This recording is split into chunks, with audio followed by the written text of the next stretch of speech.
In today's video, I'm going to teach you how to create or add a product on GoHighLevel. By the end, you'll know exactly where to click and what to fill out so your product is ready to sell. Start by opening your GoHighLevel sub-account. Make sure you're in the correct location if you manage multiple accounts. The product you create will live inside the sub-account you're currently viewing. Once your dashboard loads, look for the Payments area on the left-hand menu. This is your hub for products, invoices, and transactions. Open Payments, then head into Products. This section lists anything you've already created and is where you'll build new items. Click Create Product to start a fresh entry. You'll see a clean form that walks you through the essentials. Begin with a clear, short title. Think of the exact name you want customers to see on invoices, receipts, and checkouts. Keep it descriptive but concise so it's easy to recognize later. Below that, add a description.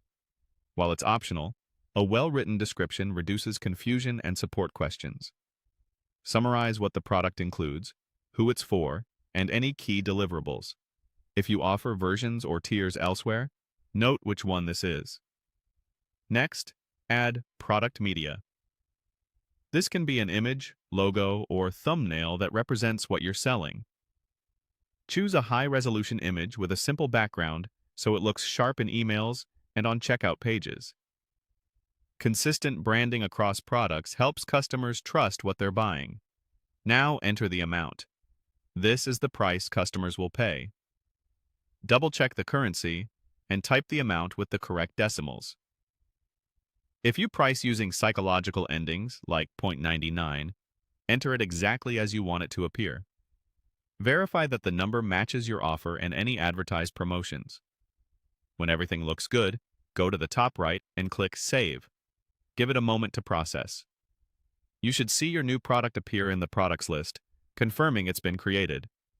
If you spot a typo or want to adjust the image or price, you can return to this product later and edit it at any time. That's it.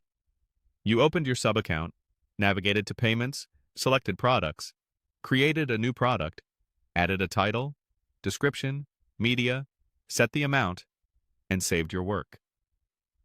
Your product is now ready to be used in checkouts, invoices, and offers inside GoHighLevel. For smoother operations later, keep naming consistent across products, bundles, and invoices, and write descriptions in plain language customers understand rather than internal jargon. Update media and pricing as your offer evolves, and review the products list periodically to archive outdated items so your workspace stays clean and organized.